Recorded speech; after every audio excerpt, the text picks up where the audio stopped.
¿Qué es la producción primaria?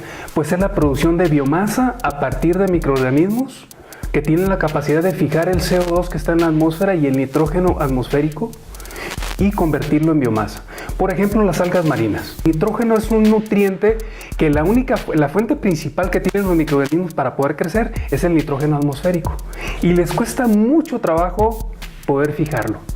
Sí, porque requieren de una maquinaria metabólica que les permita romper la estructura del nitrógeno para poder asimilarlo y poder crecer, ¿verdad? Hay un equilibrio entre procesos que fijan el nitrógeno y procesos que lo consumen, ¿verdad? Por eso está dentro del ciclo del nitrógeno y debe haber un equilibrio para sustentar la vida en los océanos, ¿verdad?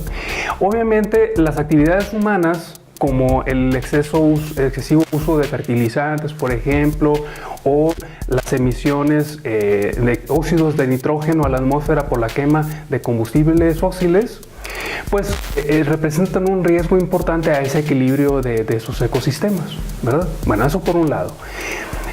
Nosotros hemos encontrado procesos microbianos nuevos que contribuyen a ese equilibrio del nitrógeno al consumir el exceso de nitrógeno que está en los océanos, ¿sí?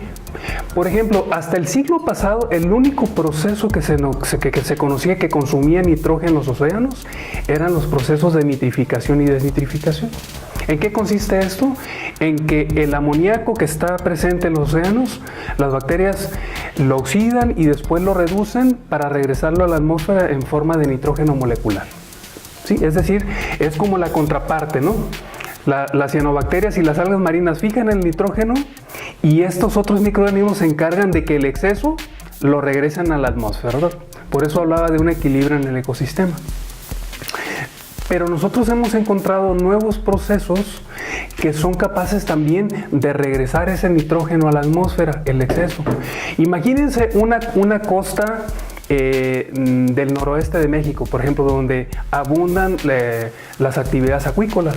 Entonces las actividades acuícolas, bueno, sí producen camarón, producen tilapia y otras especies acuáticas, pero también descargan aguas residuales que contienen mucho nitrógeno.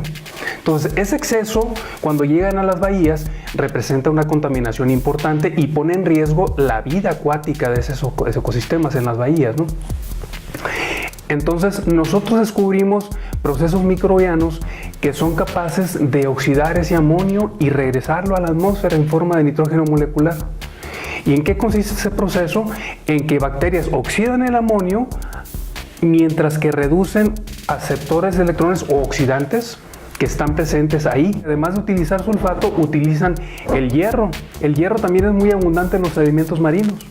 Entonces las bacterias también son capaces de oxidar ese amoníaco a nitrógeno molecular utilizando el hierro. El objetivo es entender mejor cómo es que ocurre este proceso, porque mediante entender este proceso nos va a permitir establecer estrategias que permitan un equilibrio en ese ecosistema acuático.